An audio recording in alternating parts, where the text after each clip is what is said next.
You know when you come across somebody who has a really similar background to you? Similar problems, similar formative experiences, but then they took that and they went a totally different direction than you? And you're like, wait, should I have done that instead? That's how I felt when I first heard of Dr. Maria Rovito. So what exactly is a professor of medical humanities? And how is it possible to be an endometriosis historian when I feel like I just started hearing about endometriosis like 8 years ago? What's happening to your body, we don't know, because we've never really studied the female body. Say it's all in my head, but the research is quite spotty. No, we've never really studied the female body. I go to the doctor to get dismissed. Try losing weight, you're just anxious. That's fine, that's cool, I'm not pissed. Just wait 10 years for a diagnosis. Psychosomatic, you're so dramatic. Hysterical, emotional, hormonal, erratic. Heart disease, chronic fatigue, depression and anxiety. Do you have pain? No, you don't, because we've never really studied the female body. Welcome back to CRAMPED, the podcast where I try to find answers to my and other people's questions about their period pain. I'm your host, Kate Helen Downey. I didn't do a big thing about it earlier because I was working 3 other jobs, but we've been putting out episodes of CRAMPED for over a year now. And if you want to hear another year of deep dives into clinical studies, case studies and diagnosis journeys from other crampers, and interviews with doctors, specialists, and advocates, please go support us on Patreon. We are completely independent, which means no one is telling me what to say on mic but me. It also means no one is paying my paycheck except you guys. And since I know you nerds love stats, here's a stat for you. The only way that I can keep doing this for another year is if at least 20% of you listening right now go to the Patreon and monetarily support this work. And if you're listening to this and you already pay $5 or $10 a month on Patreon, oh my God, thank you. If you can afford a few bucks a month, please do. Think of it as subsidizing the memberships of folks who can't afford it right now, maybe due to medical debt from their period pain. Okay, let's get into it. Today, we're talking to Dr. Maria Rovito. Her story with endo and all her comorbidities, it sounds very similar to many of our stories. What sounds different is what she ended up doing with it. After I recorded this interview, my editorial producer texted me asking how it went, and I said, it went so good. She's such a broad. And I don't think I can articulate what I meant by that, but it was extremely complimentary. Let's dive in. My editorial producer saw the article from EndoFound about you being the world's first endometriosis historian. And then I read the first couple chapters of the book. It was poetry, honestly. I highlighted so many lines that were like, this is exactly what I've been thinking, and this is what I haven't been able to put into words. I'm just going to have you briefly introduce yourself. I'm Dr. Maria Rovito. I teach medical humanities and bioethics here at Albany College of Pharmacy and Health Sciences. Basically, my job is to teach empathy, listening skills, communication, being respectful to patients, essentially. Yeah, they need those skills. Yeah. So the second half of me is when I was doing my PhD, the first year I started experiencing really severe lower left side pain. I went to my gynecologist, who I had for several years, and she was basically like, oh, we did an ultrasound and we couldn't find anything, so we think you need to see a gastroenterologist. So I did, right? The GI said, it could be IBS, but we need to do a colonoscopy to make sure, right? So I had my colonoscopy, and literally a week later, the pandemic and lockdown started. God. Yeah, it was a nightmare. It truly, truly was a nightmare. I started bleeding all the time. My pain got so severe that I couldn't even walk around the block. I was throwing up every day because I had no clue what was happening, right? I kept calling my GYN literally 4 or 5 times every day saying, this is not normal. I don't know what's happening. Could you please just give me something?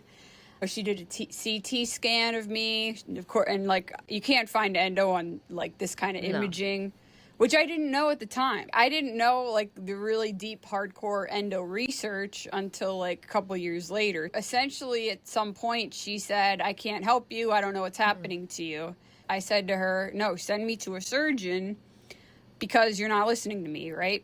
I was sent to a surgeon at her office. They did my laparoscopy a week or 2 weeks later, which also is not a good sign. Just FYI, you know. Right. Because that's not going to be somebody who really knows what they're doing with endo. That's going to be like a run-of-the-mill gyno lap surgeon who's maybe not going to be able to recognize what endo looks like.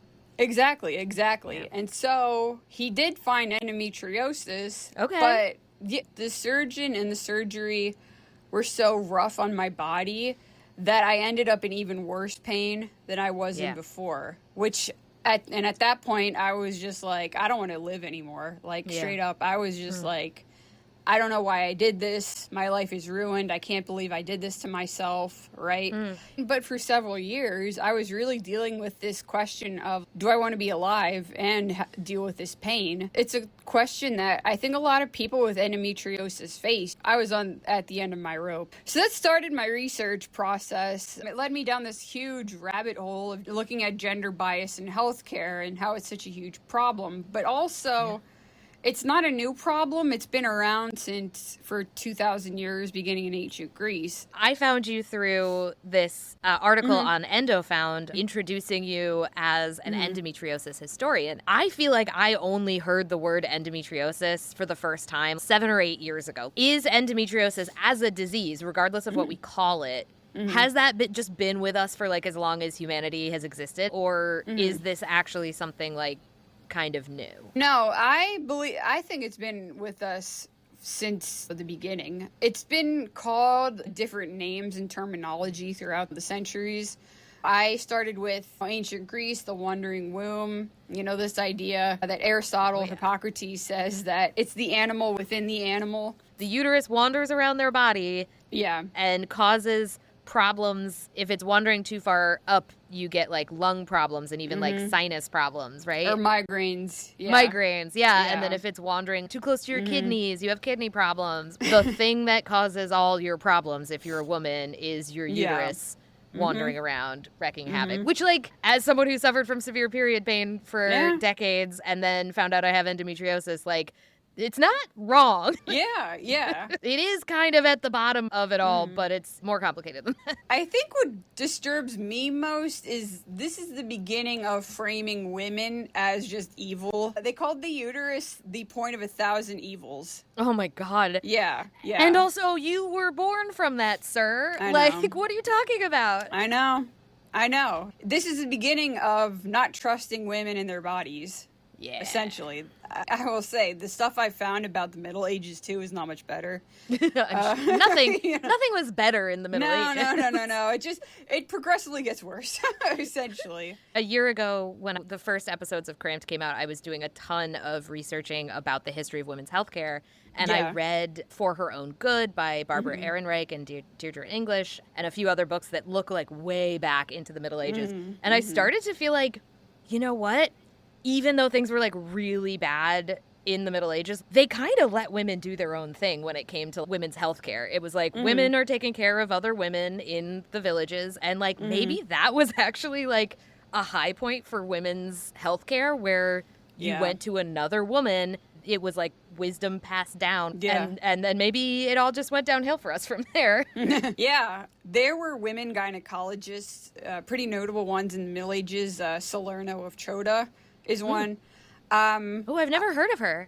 Yeah, so she was one of the first gynecologists who treated women, you know, like midwifery, functional or herbal medicine that women used. So at this time, we had a lot of women's healthcare being done by other women. And it really gets screwed up in the 19th century because this is where the professionalization of medicine really takes hold. A medical college is built. You have to have a degree and a license to practice medicine. And unfortunately, at the time, it was only white men who could do these things. Right. So, like, before 1925, if someone like me who was having horrific period pain, throwing up, passing out, if they went to a doctor at any of these points, like ancient Greece, they get diagnosed with wandering womb. What else would you get diagnosed with? And how would they help you?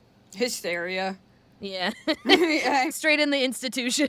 Oh, yeah. I mean, essentially, because this idea of not trusting women in their bodies led to this idea of they're just crazy. I found so many awful readings about psychiatry and endometriosis, and essentially, like, not only it's all in your head, but you're crazy for even thinking about it. Like, you're crazy for not wanting to be a mother, so therefore this is your fault. I want that to be my next book project, is looking at how psychiatry handled endometriosis throughout history, because it's bad. I mean, in the 1950s, they were giving lobotomies for endometriosis patients. Oh my so God. It's just... I think in general for the history of humanity, it's probably good that we started taking mental health seriously and started figuring out, like, hey, what is trauma? How does it affect how we function in the world? But then, just like every other medical innovation, it is immediately used to just hurt women. Yeah. To take women who are in pain and need help and to go, scientifically, you're fucking crazy and we don't want to deal with you. Yeah, exactly.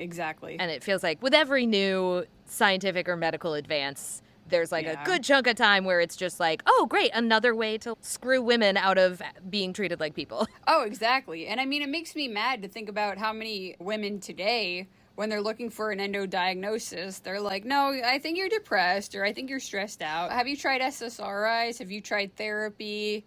So many people with endo today are first diagnosed with something like depression or anxiety.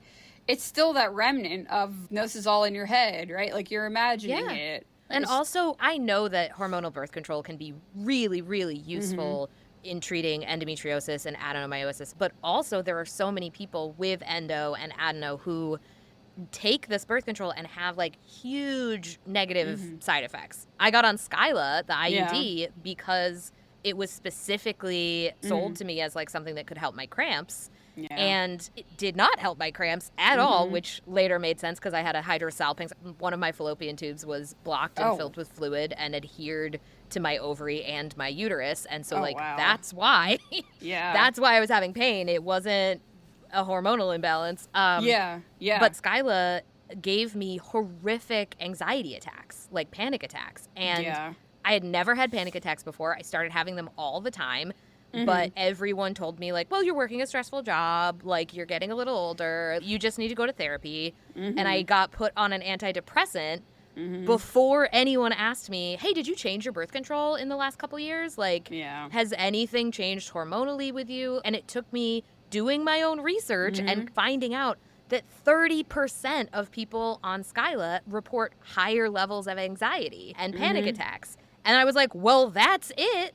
So not only are we getting, like, put on anti-anxieties or antidepressants when we actually have physical pain, the things we're given for our physical pain then create side effects that are then treated on top of it. And it's like, now it's even harder to get to the root of the issue. If the Skyla had stopped my cramps, I would have been like, great, I'll take whatever else I need to on top of that. But it didn't even do that. The fact that there was no curiosity, it was just like, well, obviously this is your fault and you're not handling your life very well. There's no way this could be because of any external change. I've had similar stories too. I mean, I was on birth control for, I want to say, maybe 17 or 18 years. I started it maybe like at 13 years old, which is, like, just in itself is just kind of nuts. I must have tried over 20 different birth controls in a span of like 7 or 8 years. IUD insertion, I really have a beef with in this country, right? But what was really interesting for me, right, is when I started HRT, I started Premarin, which is an estrogen. I gotta say, in a half hour, I felt like back to my normal self. Whoa. Yeah. Everything with hormones. I talk about this in, like, every episode, but, like, I hate the way we're discussing birth control right now as a culture, where it's either, like, everyone should be on birth control and it's the only thing that will help you, and it's just thrown at women, or you can't be on birth control or you'll be disconnected from the divine feminine, like, it's poisoning you, all of this stuff. And it's like, that TikTok stuff. Oh my God. Because it's for women and it has to do with female hormones, we can't see it as just like, hey, it's different for every person. One person might react great, and this HRT or this birth control, which is just HRT, it might be the thing that lets them live their life and, like, improves their quality of life. Or it might not work for them at all. It might actually make their quality of life so much worse. And there's no one size fits all answer. There's no moral or ethical answer to this. Different tools work for different situations. Yeah. Maybe this is my paranoia talking, right? But I have a serious concern that we're prescribing birth control and not getting to the root of a lot of issues. I don't think that's your paranoia at all. I think that's your lived experience and what is happening. All right, sorry, we've got enough topic. You have a new book out this month. Oh, yeah. Tell us about the book and, who is it for? Who should get this book? So this book is based on my dissertation. It's basically a revised version of what I wrote all throughout my PhD. We have a lot of research nerds listening to this podcast. The fact that you have a book out based on your dissertation is, a great selling point for this audience. Oh, well, thank you. So the book is based on this question: why isn't anyone taking our pain seriously? I started with the historical stuff, and then I looked at cultural representations of endometriosis. I was very interested in medical dramas, so I looked at House. I have a whole episode in the first season of the podcast about representations of period pain in the media and how there's barely anything, unless it's a girl getting her period for the first time. There's so little out there. Yeah. Or it's Carrie. So metaphorical. Yeah. That's the thing. It's either it's hidden or erased, or it's so monstrous and just grotesque. It has this idea in people's heads, right? That menstruation's dirty. Menstruation is evil. Menstruation is contamination. The House episode I looked at was about this woman who used to be a cancer researcher, but she left that job to be a chef, right? The whole medical team at House was basically why would you do that? Or why would you change your career? And she said, it wasn't making me happy. So her endometriosis was it was in her brain. She was bleeding out her eyes, right? Holy shit. Yeah, just most dramatic, exactly. Possible. Where it's it's not a gynecological thing; it's in your brain, so we take it seriously. No, and this is the very interesting point, is because at the very end of the episode, they realize, oh, she's actually on her period. Oh, so they do connect the dots there. Yeah, and only House does, because he looks in the trash and says, "Did anyone notice that she has a box of pads in here?" And no one did. And I'm just, and it's just it is very believable to me. Unfortunately, it's now oh, women problem, right? He even tells them give her a pint of ice cream and the DVD of Beaches. So wait, so they're just oh, it's endometriosis and she's on her period. It's not a problem. Or what do they do about it? I guess she ends up fine because we never get a conclusion to her story. So they're just we figured it out. It was your uterus. It's literally the wandering womb. Your womb wandered up to your brain and you were bleeding out your eyeballs, and we figured it out. You're actually fine. Go home. Whatever disease they were framing it throughout the episode, it was very serious. But then, oh, it's her period, and it's oh yeah, if it's a brain tumor, if it's some exotic brain disease, ooh, we really have to figure this out. But oh, it's your period and you have endometriosis in your brain, that's fine for some reason. We don't care anymore. We're gonna take a quick ad break and we'll be right back. 'Cause we never really studied the female body. Welcome back to CRAMPED. We're talking with Dr. Maria Rovito, professor of medical humanities, whose new book is called Crippling Endometriosis, and the subtitle is Feminist Disability Histories and Reflections on Power and Pain. Banger of a subtitle. She said earlier that the book is based on her dissertation and the research that she did for her PhD, but I think that sells it short. I think when you say it's based on your dissertation, it feels oh, it's going to be dry and factual. But you read a lot of poetry and more artistic stuff, but also the structure of the book is on the stages of grief.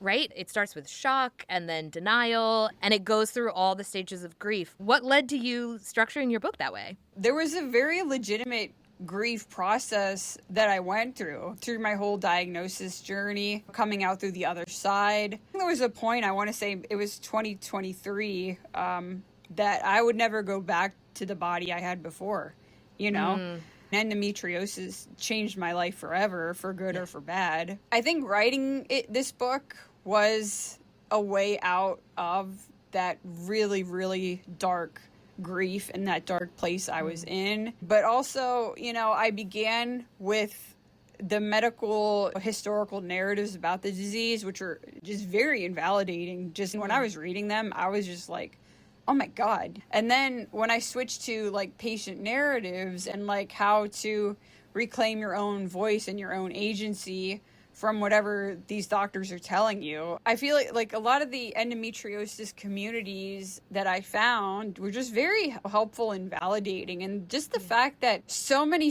of our stories are just the same, it's just so similar. I feel like that was the most affirming part, because all these doctors were framing it as a me problem, right? Like, Right. that's weird. You know, like, my patients usually aren't like that, you know? Like, yes, part of the reason I went 2 decades without actually getting any diagnosis or treatment, because the first few doctors I went to, like when I was a teenager, when I was 14, the way that they shrug at you and they're like, huh, weird. I've never, and then, yeah, I know. And then starting to talk to other people, like in college, and realizing, like, wait, other people experience, like, it's not just me and this weird, shameful thing that my broken body is doing. It's like, wait a minute. Yeah.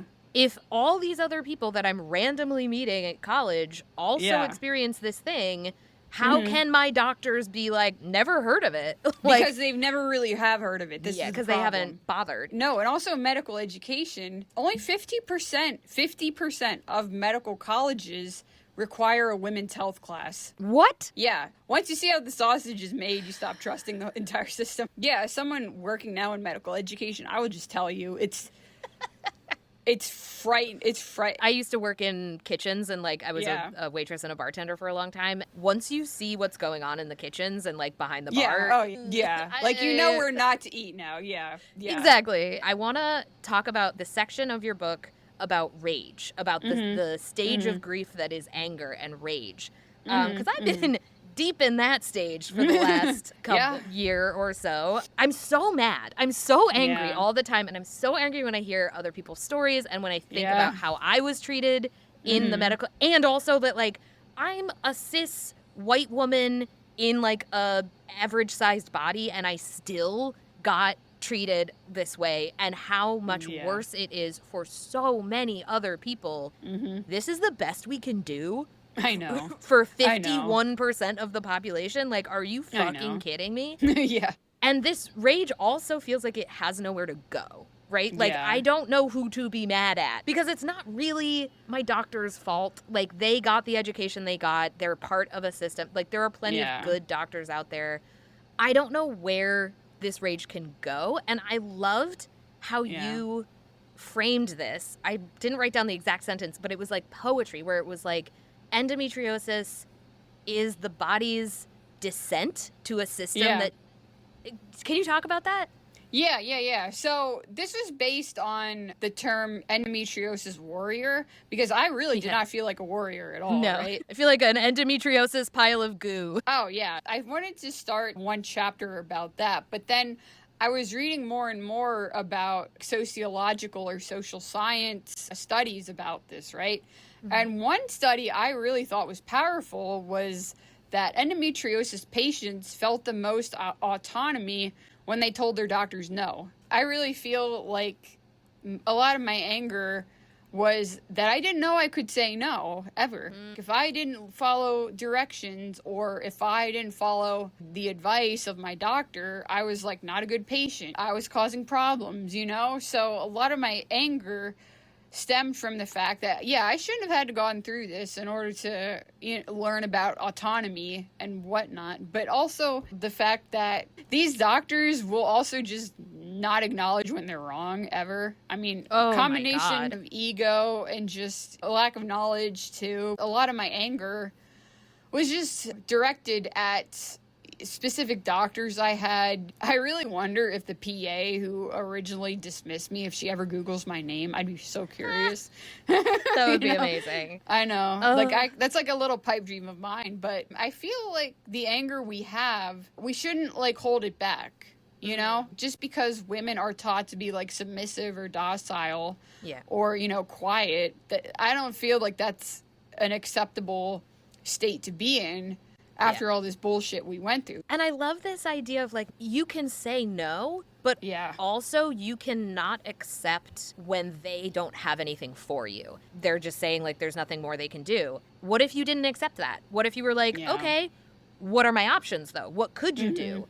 Okay, who can you recommend me to who might have options for me? I love the idea of when doctors are basically like, we can't do anything, like, this is just sort of it for you, to be like, okay, who do you know who's not a piece of shit? If this was you, who would you go to? Just not accepting the, like, kind of shrug and, no, I don't know, I don't have anything for you. And making it clear that, like, well, then you're a bad doctor. It's one thing to say, I don't know. It's one thing to say, I'm not the right specialist to help you. Let me find you somebody to refer you to. I think that's really good. That's a good doctor. But to just be like, end of the line, like, good luck. There's nothing more I can do for you. You're on your own. You should be able to report those people to somebody. There's so many stories like that even I went through. Like with my hysterectomy, that was after 3 laparoscopic excisions I've had in 4 years. Yeah. And I told her, listen, my pain is back. It's bad. It's worse than it was before. And she basically said, well, we got all your endo last time, so it's not endo. Right. And she said, so she said you should go to pain management. Right. So at that point, I was livid. I was just like, I'm not doing this again. I'm not having another laparoscopic excision again and then having even more problems. I found a specialist in Baltimore and I wrote her a letter and I was like, if I don't have a hysterectomy, I'm going to kill myself. I'll be straight up honest with you. I don't think it was blackmail. But it's like, I would like you to take this seriously, and this is the only way I have to do that. I'm not a medical professional, and no one should take my advice seriously. But, like, I have told friends, tell your doctor you're trying to get pregnant, and then they will actually... Because I got a diagnosis before I was trying to get pregnant, but I got an HSG where they, like, check if your tubes are open after 9 months of trying to conceive with no luck. And knowing I had endometriosis, I was like... well, let's, like, go to a doctor and see what's going on. And the HSG immediately showed that I had this blocked fallopian tube, but they were immediately like, oh, well, that's why you're not getting pregnant, and that's probably what's caused all your period pain for 22 years. And it's like, why didn't I know this test existed? Because, like, an ultrasound showed nothing. I never got an MRI or anything like that. Like, why didn't I have why didn't you offer this? Why didn't we do this test 15 years ago? Why did you only give a shit when I wasn't getting pregnant? A month and a half after that, I got my surgery. And, like, now I don't have period pain anymore. I had to try to get pregnant and not be able to get pregnant in order to get the imaging that showed the thing that's always been wrong with me and always been causing my pain. And so now I'm just like, tell them you're trying to get pregnant, and then they'll actually do something. Yeah. Oh, it's so wrong. What makes me so mad is when I did get my hysterectomy, right? Yeah. They found 10 endometriosis lesions. They found adenomyosis. They found 8 fibroids. Oh, my God. Yeah. They found 7 polyps, some of them precancerous. They found cysts. They found out that I had chronic appendicitis because my appendix was full of endometriosis.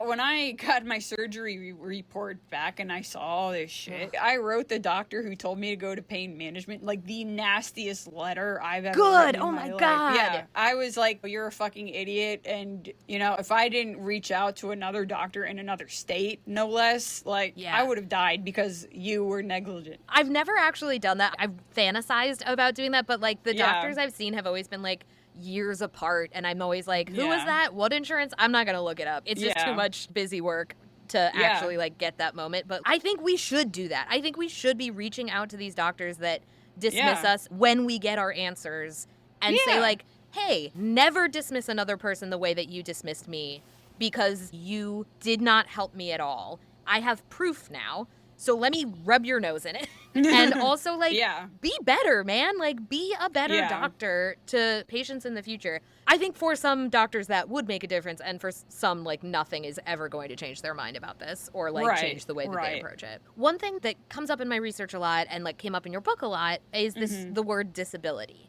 And I think it's such a hard thing to wrestle with for someone who has lived most of their life able-bodied, but like in pain, experiencing this pain, and then wrestling with what does it mean to get an endometriosis diagnosis? Like, does that mean I'm disabled?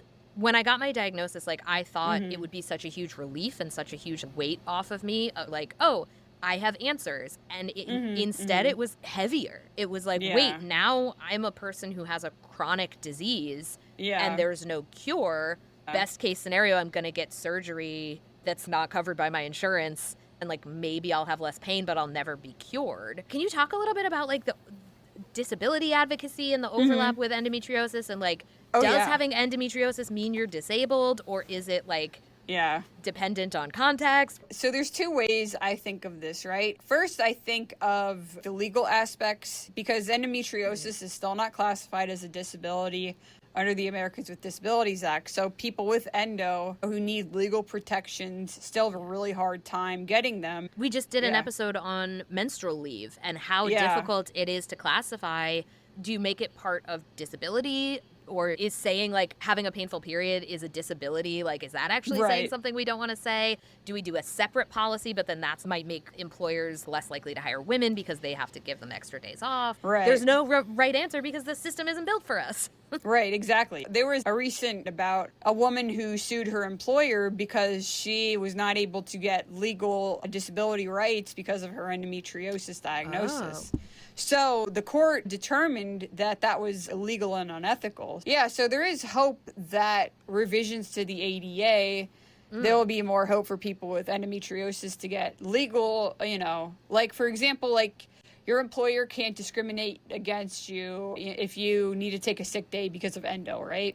Right. But then also I think about, like, the other aspect of disability, which is the disability community. And I think of disability, I think a lot of people associate it with something negative, like, I don't want to be disabled, that's so awful. But as someone who does disability advocacy work, I've learned a lot from the other people who are disabled. Not even in endometriosis terms. I'm just, like, people who totally understand. Like, if you take 2 weeks to reply to my email, I am not pressed about that. And other things too. Like, hey, I need to wear sweatpants to this conference meeting because, you know, I'm bloated and I don't want to. I'm like, wow, thank God finally understands and is humane about this shit, because people with chronic illnesses and disabilities, we need that extra buffer. We need that accessibility. Even though my endo pain is, like, pretty much gone and resolved at this point. Oh, good. Oh, yeah, it's good. It's good. Like, I haven't felt this good since I was, like, 8 or 9 years old. Oh, my God. Right? Thanks to the hysterectomy. Yeah. But, you know, I think about, like, my POTS and EDS, and I still struggle with those, right? Yeah. But the people who are most understanding are people who are active in the disability community. But also, it's very much like, it's solidarity. They don't have to have endo. Like, my friends, they have cerebral palsy or they use a wheelchair. They still understand, you know, what you're going through, and, like, not trusting the healthcare system, right? Like, how ableist people really can be. Yeah. So, yeah, I found a lot of empathy and solidarity and community with other disabled people who are active in those spaces. I mean, I have it more in common with someone with fibromyalgia and who would understand, like, yeah, I can't get out of bed today because I'm in pain. Hey, no sweat. We'll reschedule it for another day. I wonder if part of it is that we're spending so much time trying to pretend it's not happening so that we can function as if we are not in pain, as if we are not disabled by our pain and what's happening to us. The change of, no, this is happening, this is real, I have proof, it feels good to be validated, but also this thing that I've been, like, denying and trying to pretend isn't happening, like, I can't pretend it's not happening anymore, and I can't pretend that I'm just, like, one of these carefree people going about their lives. But also, I go to the statistics when I start feeling like that, because it's like, okay, 10% of people with uteruses have endometriosis, statistically. Right, yeah. Then if you add it to all the other people who are disabled in some way by chronic conditions, it's like, there's a lot more of us than there are of quote-unquote able-bodied people. Like, with no disability, no depression, no anxiety. There are no people, basically, who are, like, not dealing with something that gets in the way of the way they want to function. The molds we're trying to fit in are not real. They're built by capitalism and patriarchy of just like, you should be able to be productive like 8 hours a day, 5 days a week. Is like, right. There was a book called Woman Code. So essentially the Monday through Friday 9 to 5 schedule is based off the male hormone cycle. Yeah. Right? Yeah. I also maintain that I get more done on a week where like I feel good, my hormones are in a good place. Like I get more done in that 1 week than I think like most men get done in like 2 or 3 weeks. And so it's like, that's fine. I can have my like super productive, like on fire week. And then I can have my, like, collapses in a puddle week around my period. I get a little suspicious of some of the, like, cycle syncing stuff where it's like, not every person who menstruates is going to feel the same way. Like, I don't feel good when I ovulate. I actually, like, crash a little bit when I ovulate for whatever hormonal reason. Like, I don't have that, like, I'm sexy, I'm hot, I'm ovulating. That doesn't happen for me. And that's fine. But, like, there are places in my cycle where I do feel super energized and super on it and social to a point where it's like, oh, then I don't have to worry about, like, the week that I don't want to talk to anybody. It evens out. It works out fine. Yeah. What if we schedule our lives around what the female body and people assigned female at birth need, right? Like, last week, I had a really huge EDS POTS flare because the temperature dropped 30 degrees, right? And, you know, I came into work with my cane, with, like, loose baggy pants on, you know, like a sweater. I don't even think I combed my hair, right? I'm at the point where I'm just like, just deal with it. Yeah. You know? We like the idea of cycle syncing because all of us can do this together. But ultimately, the only thing that really works is, like, listen to your body, say no when your body's not up for stuff. Right. And yes, a lot of people are not in situations where they are able to have that kind of agency over their work and like their lives. And this goes for people who are not menstruating, people who are assigned male at birth. Like, if your body is not up for something, don't do it. Right. Like, we need our culture to be able to be like, oh, cool. Okay, you're not up for this right now. Like, great. We'll see you next time. There just needs to be room for that. And also we need to stop punishing ourselves for not being the same amount of capable every single day. Yeah, exactly. So this is why I looked at the disability aspect, is because I was looking specifically like the intersection of being a woman but also being disabled, and not just identifying as disabled but having a body that is not considered like the norm or like normal, right? Because we do experience certain types of discrimination for being women with illnesses or chronic conditions that able-bodied women don't experience. So I think that was really important when I, wrote this book, because the experiences we have as people and people assigned female at birth with endometriosis are really different from what able-bodied women go through. Yeah. Okay, is there any last thing that you want to say to an audience of people who, most of them have experienced a lot of period pain, a lot of them have endometriosis. Is there anything you want to leave them with? Starting with writing your own story is the beginning of making change and seeing change. But also just remember, like, that if you ever feel alone, there's millions of people out there who totally understand what you're going through. You're not weird or like a freak or abnormal to go through these things. It's just that the medical system is not trained to understand your body in that way. Start writing your stories, start advocating for change, because the change we're going to see in the next 5 to 10 years is going to come from the patients. It's not going to come from the NIH or policymakers. It's going to come from patients themselves. If there's something you want to see changed or something you want to advocate for, just go out and do it. That's how I started writing this book. I was, why isn't anyone taking my pain seriously? And then a million journal articles, books, readings later, this is what I have. I started with the same question, and now I have a podcast. Right? Yeah. The more you talk about it, the more people will know. Also, don't be afraid to, talk about this shit in front of men. I don't even care anymore. I'm just like, deal with it. Like, grow up, So exactly. Yeah. Exactly. Where can people find you if they want to follow your work? Where can they find your book? Start with my website, It's www.mariarovito.com. There you can find links to my book. You can find the reviews. You can look at the classes I teach. You can look at my research. You can see some of the work I'm working on next, which like with endometriosis and psychiatric control. Thank you so much, Maria. I appreciate you coming on so much. Thank you. I'm so honored to be here. That's it for this week's Cramped. If you want to fangirl out with us about Dr. Maria Rovito and her work, or just like talk about what being a professor of medical humanities means and how we can all become that, leave a comment in the Patreon at patreon.com/cramped. Links to check out Dr. Rovito's book are in the show notes, along with links to the Patreon. Are there topics you wish we would cover on Cramped? Is there a new study out that you want us to look at? You can send us an email at crampedpodcast@gmail.com or reach out to me on Instagram at Kate Helen Downey. See you next time.